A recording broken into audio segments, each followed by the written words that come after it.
आपकी एग्जाम में एक बड़ी चैलेंज होती है लिखना। कितना याद रहा, सही रहा, गलत रहा, सही लिखते हैं, गलत लिखते, तो वो तो बात का विषय है।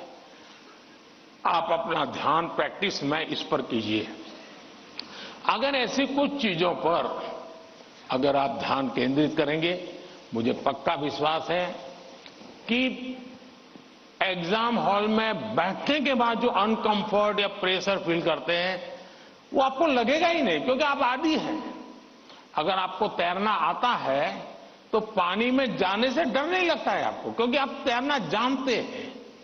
आपने किताबों में तैरना ऐसे होता है और आप सोचते हैं, हाँ मैं तो पढ़ा था भाई, हाथ पहले ऐसे करते, फिर दूसरा हाथ, फिर तीसरा हाथ, फिर चौथा हाथ, तो फिर आपको लगता है हाँ पहले हाथ पैर दिमाग से खप कर लिया, अंदर जाते ही फिर मुसीबत शुरू हो जाती है।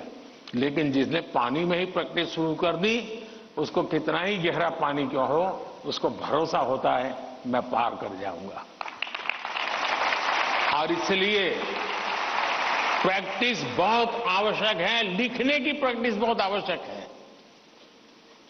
और लिखना जितना होगा शार्पनेस ज्यादा आएगी, आपके विचारों में भी शार्पनेस आएगी। और अपनी लिखी हुई चीज को 3 बार 4 बार पढ़ के खुद करेक्ट कीजिए। जितना ज्यादा खुद करेक्ट करोगे, आपकी उस पर ग्रिप बहुत ज्यादा आएगी, तो आपको अंदर बैठ करके कोई प्रॉब्लम नहीं होगा। दूसरा, अगल बगल में वो बड़ी स्पीड से लिख रहा है, मैं तो तीसरे क्वेश्चन पे अड़ा हुआ हूं, वो तो 7वें पर चला गया। दिमाग इसमें मत खपाइए बाबा, वो 7 में पहुंचे, 9 में पहुंचे, करे न करे, वो पता नहीं, वो सिनेमा की स्टोरी लिखता होगा। तुम अपने पर भरोसा करो, तुम अपने पर भरोसा करो। अगल बगल में कौन क्या करता है छोड़ो। जितना ज्यादा अपने आप पर फोकस करोगे, उतना ही ज्यादा आपका क्वेश्चन पेपर पर फोकस होगा। जितना ज्यादा क्वेश्चन पेपर पर फोकस होगा, इतना ही आपके आंसर के एक एक शब्द पर हो जाएगा और अल्टीमेटली आपको परिणाम उचित मिल जाएगा। धन्यवाद।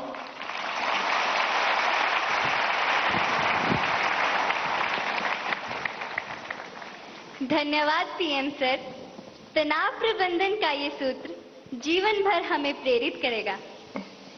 प्रधानमंत्री जी, राजमंद राजस्थान के छात्र धीरज सुथार, जो कि government senior secondary school Kundwa में पढ़ते हैं, हमारे बीच इस हॉल में मौजूद हैं और आपसे प्रश्न पूछना चाहते हैं।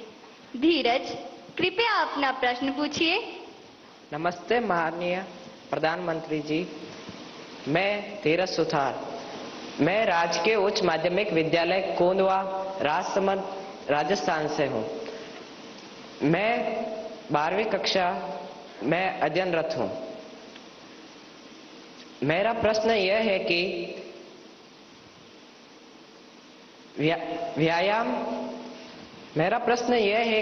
व्यायाम के साथ साथ पढ़ाई को कैसे मैनेज करें, क्योंकि शारीरिक स्वास्थ्य भी उतना ही जरूरी है जितना कि मानसिक स्वास्थ्य। कृपया मार्गदर्शन करें। धन्यवाद सर। आपका शरीर देख करके लगता है मुझे आपने सही सवाल पूछा है।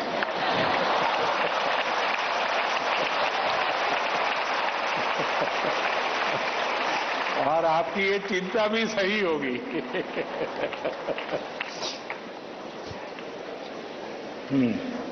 धन्यवाद धीरज।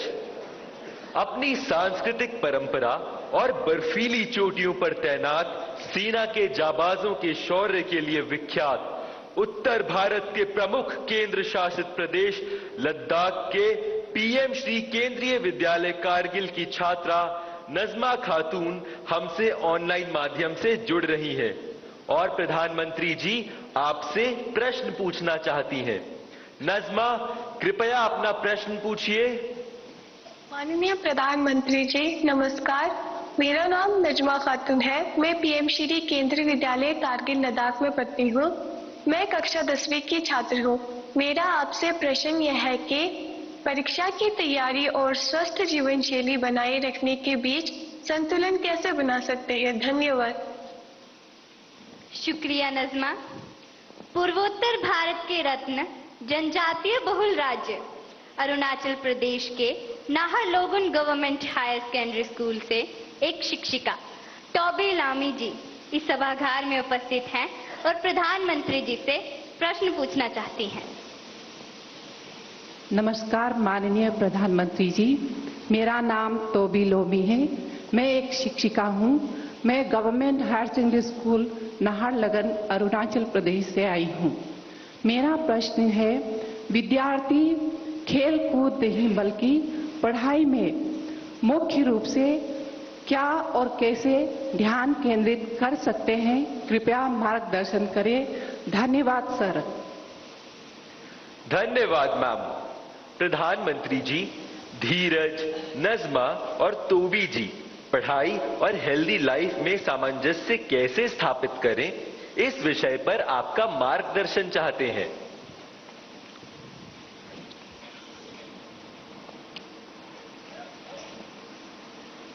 आप में से बहुत सारे स्टूडेंट्स मोबाइल फोन का उपयोग करते होंगे और कुछ लोग होंगे शायद उनको घंटों तक मोबाइल फोन की आदत हो गई होगी। लेकिन क्या कभी ऐसा विचार आया मन में कि नहीं मैं रिचार्जिंग में फोन रखूंगा तो मेरा मोबाइल का उपयोग कम हो जाएगा, इसलिए रिचार्जिंग नहीं करूंगा। अगर रिचार्जिंग नहीं करूंगा तो मोबाइल काम करेगा क्या? करेगा क्या? तो मोबाइल जैसी चीज जो रोजमर्रा देखते हैं उसको भी चार्जिंग करना पड़ता है नहीं करना पड़ता है? अरे जवाब तो दीजिए।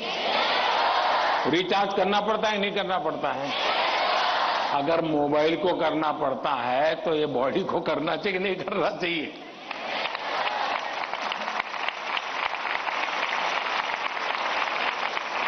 जैसे मोबाइल फोन में चार्जिंग ये मोबाइल की रिक्वायरमेंट है, वैसे हमारा शरीर का भी चार्जिंग ये शरीर की रिक्वायरमेंट है।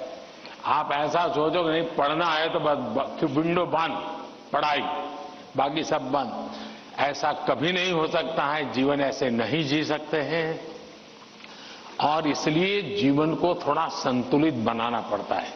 कुछ लोग होते हैं खेलते ही रहते हैं, वो भी एक संकट होता है। लेकिन जब आपको एग्जाम देनी हो, क्योंकि लौकिक लाइफ जीवन में इन चीजों का अपना महत्व है, इसको टाल नहीं सकते। लेकिन अगर हम स्वस्थ ही नहीं रहेंगे, अगर हम अपने शरीर में वो सामर्थ्य ही नहीं होगा, तो हो सकता है कि 3 घंटे एग्जाम में बैठने का सामर्थ्य खो देंगे, फिर 5 मिनट ऐसे ही करके बैठा रहना पड़ेगा। और इसलिए स्वस्थ शरीर स्वस्थ मन के लिए भी बहुत जरूरी है। अब स्वस्थ शरीर का मतलब ये तो नहीं है कि आपको पहलवानी करनी है, ये आवश्यक नहीं है, लेकिन जीवन में कुछ नियमितताएं होती है।